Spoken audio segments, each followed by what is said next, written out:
ತುಪ್ಪದಲ್ಲಿ ಮಾಡುವಂಥ ಚಟ್ನಿ ಪುಡಿ ತೋರಿಸ್ತಾ ಇದ್ದೀನಿ. ಇದು ಶೀತ ಆದವ್ರಿಗೆ, ಬಾಣಂತಿಯರಿಗೆ ಎಲ್ಲ ತುಂಬ ಒಳ್ಳೆಯದು. ಇದು 6 ತಿಂಗಳಾದರೂ ಕೆಡಲ್ಲ. ಈಗ ಒಂದು ಬಟ್ಲಷ್ಟು ತುಪ್ಪ ಹಾಕ್ಕೊಂಡಿದ್ದೀನಿ, ಸ್ವಲ್ಪ ಸಾಸಿವೆ ಹಾಕ್ಕೊಂಡಿದ್ದೀನಿ. ಈಗ ಬೆಳ್ಳುಳ್ಳಿ ಒಂದು ಬಟ್ಲು,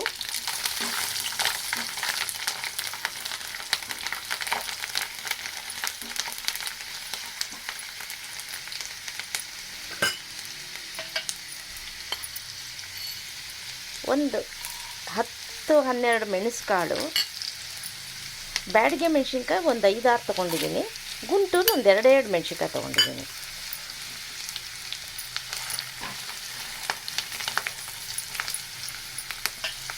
ಈಗ ಒಂದು ಬಟ್ಲು ತುಂಬ ಒಣ ಕೊಬ್ಬರಿ ಹಾಕ್ಕೋತಾ ಇದ್ದೀನಿ. ಸಿಮ್ಮಲ್ಲಿ ಇಟ್ಕೊಂಡು ಉರಿಬೇಕು. ಇದು ಒಂದು ಸಣ್ಣ ನಿಂಬೆಹಣ್ಣು ಗಾತ್ರ ಹುಣಸೆಹಣ್ಣು. ನಿಮಗೆ ಖಾರ ಅನಿಸಿದ್ರೆ ಸ್ವಲ್ಪ ನೋಡಿ ಬೇಕಾದ್ರೆ 1-2 ಮೆಣಸಿನ್ಕಾಯಿ ತೆಕ್ಕೋಬೋದು. ಇದು ತಣ್ಣಗಾದ್ಮೇಲೆ ಮಿಕ್ಸಿಗೆ ಹಾಕಿಟ್ಕೋಬೋದು.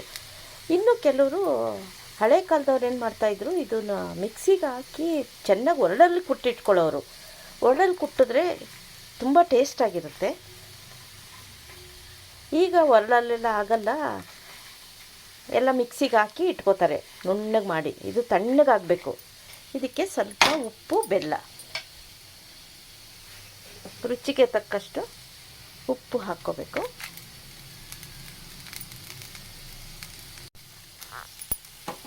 ನೋಡಿ, ಚೆನ್ನಾಗಿ ಹುರಿದಾಗಿದೆ ತುಪ್ಪದಲ್ಲಿ.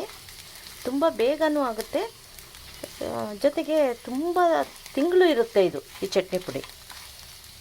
ಈಗ ಸ್ವಲ್ಪ ಒಂದು 2 ಟೇಬಲ್ ಸ್ಪೂನಷ್ಟು ಬೆಲ್ಲ ಹಾಕ್ಕೊಂಡಿದ್ದೀನಿ.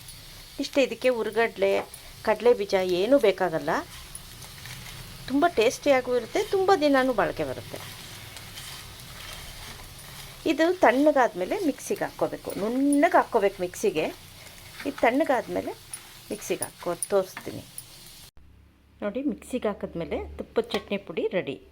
ಈಗೂ ನಿಮ್ಗೆ ಆದರೆ ಇದನ್ನು ಒರಳಲ್ಲಿ 2 ಏಟು ಹಾಕಿ ಕುಟ್ಟಿದ್ರೆ ಇನ್ನೂ ರುಚಿ ಬರುತ್ತೆ.